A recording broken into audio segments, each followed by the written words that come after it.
Hello guys, তোমরা সবাই কেমন আছো? আমি অসীম, তোমার সাথে ওয়েলকাম অসীম লাইফস্টাইল ব্লগে। এটা সবে সকালবেলা মর্নিং। দেখতেই পাচ্ছ পাশে সাইডে সব জায়গায় কুয়াশা পড়ে আছে। আমি এখন আছি মায়াপুরে, তিলক কেটে আছি, মানে বুঝতেই পারছো। আর পিছনে ইসকন মন্দির দেখা যাচ্ছে। তো তোমার সবাইকে গুড মর্নিং। আর ব্লগটা দেখে যদি ভালো লাগে অবশ্যই লাইক করে দিও, কমেন্ট করে জানিও কেমন হয়েছে ব্লগটা। গঙ্গা থেকে চান করে আসার পথের ভিডিও এটা। সকাল সকাল মন্দিরের ভিউটা খুব সুন্দর লাগছে আর কত মানুষ। হ্যালো বন্ধুরা, তো এটা 6 নম্বর গেট। আমরা 6 নম্বর গেট দিয়ে যেখানে মন্দিরের অনুষ্ঠান হচ্ছে ওখানে যাচ্ছি। এটা ইসুদা ভবন ছিল আর এটা গীতা ভবন। এই যে লতানো গাছগুলো দিয়ে ডিজাইনটা করেছে আমার খুব ভালো লেগেছে। হেই গাছ, তো যে মাঠটা অনুষ্ঠান হচ্ছে সেই মাঠটায় কত মানুষ দেখো, প্রচুর মানুষ। মানে এত মানুষ যে বলো কি বলো, ধুলো উঠছে। মানে তোমরা হয়তো ক্যামেরা দেখতে পাচ্ছ না, দেখতে পাচ্ছ না জানি না। যাই হোক ধুলো উঠছে প্রচুর এখানে। আর মন্দিরের ভিউটা খুব সুন্দর আসলো, খুব সুন্দর। আর দেখো সামনে কোনো ধুলো বয়ে যাচ্ছে, প্রচুর ধুলো উঠছে, এত মানুষ এখানে ছিল। প্রচুর মানুষ, মানে কয়েক হাজার হাজার মানুষ ছিল এখানটায়। হ্যালো গাইস, তো যে মাঠে অভিষেক হচ্ছে সেই মাঠে এত ধুলো উঠছে, মানে কি বলবো, অতিরিক্ত ধুলো। হ্যালো গাছ, এটা মন্দিরের পিছনের দিকে পার্ক।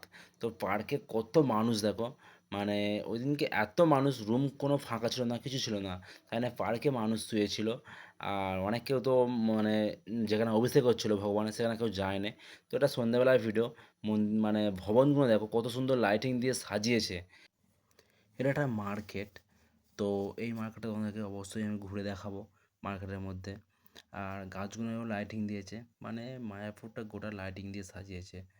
যাই হোক, আমরা হেঁটে হেঁটে, মানে আমি হেঁটে হেঁটে প্রসাদ পাওয়ার জন্য গীতা ভবনের লাইন দিতে যাচ্ছিলাম, যেহেতু আমাদের গীতা ভবনে কুপন কাটা ছিল। তো এটা এখন মানে পার্কের সাইডে পার্ক। আর ছোট ছোট বুথ আছে, মানে যে যার ভবনে একটা করে বুথ রেখেছে জল খাওয়ার জন্যে মানুষদের। এটা গীতা ভবন। তো গীতা ভবনে এসে সামনে লাইন আছে। উম, প্রভুরা এবং মাতাজিরা সব লাইন দিয়েছে প্রসাদ খাওয়ার জন্যে। আর গীতা ভবনটা পুরো ফুল লাইটিং দিয়ে সাজিয়েছে। এটা গীতা ভবনের পাশে ইসুদা ভবনের পিছনে থাকে এই ভবনটা। তো যাই হোক, মানে সব লাইটিং দিয়ে পুরো ভবনগুলো খুব সুন্দর করে দিয়েছে। আর এটা দেখো গীতা ভবনের সামনে থেকে লাইটিং দিয়ে সাজিয়েছে, দারুণ লাগছে। যাই হোক, অনেকটা লাইন টানার পরে আমি গীতা ভবনের সামনে এসেছি। আর প্রচুর লাইন, কত লাইন তোমাদেরকে দেখাচ্ছি আমি।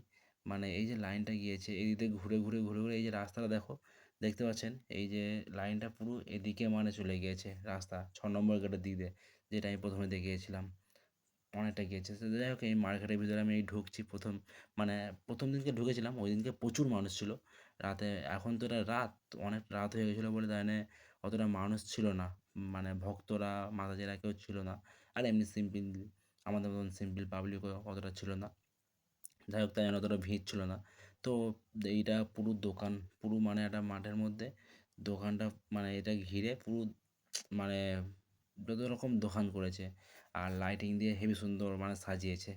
এ- দেখ, মানে খুব সুন্দর, খুব সুন্দর, দারুণ করেছে এটা। আর আমার একটা ভুল হয়ে গেছে যে আমি যখন গীতা ভবনে প্রসাদ পাচ্ছিলাম তখন আমার ভিডিওটা করা হয়নি। তো তার জন্য তোমরা আমাকে ক্ষমা করে দিও। আহ, ভুল হয়ে গেছে ওটাই। হ্যালো গাইস, তোমরা সবাই কেমন আছো? তো কাল ব্লগটি আমার শেষ করা হয়নি, ব্লগটা আজ আমি শেষ করব। তো আজ তার নেক্সট ডে। আজ কাল ব্লগটা করতে করতে গীতা ভবনে আমি প্রসাদ পেতে পেতে ব্লগটা করতে ভুলে গিয়েছিলাম, তার জন্য সরি। কাল প্রসাদ পাওয়ার পরে একটু মন্দিরে গিয়েছিলাম, মন্দিরে থেকে গিয়ে একটু রাধা মাধবের ভিডিও করেছি এবং পঞ্চদত্তের ভিডিও করেছি। তোমরা ভিডিওটা দেখো।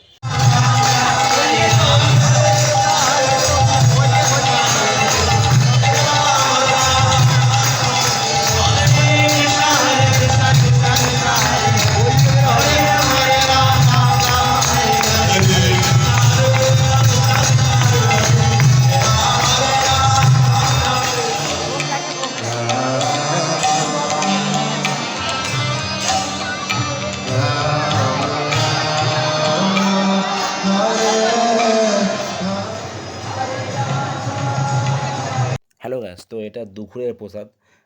গীতা ভবনের প্রসাদ এটা। এর মধ্যে অনেক কিছু আছে, অনেক কিছু, সব রকম সবজি আছে, মিষ্টি দই, সব রকম আছে। যাই হোক, এর মধ্যে চাটনিও ছিল, চাটনি আমার নেওয়া হয় না, চাটনি আমি পছন্দ করি না। আর কত মাতাজি প্রভু সব একসঙ্গে বসে খাচ্ছে, প্রচুর মানুষ বসে খায় এখানে। যাই হোক, আর এই ব্লগটি আমি অনেকদিন দেরি করে পোস্ট করছি, তার জন্য সরি, তোমরা ক্ষমা করে দিও আমাকে।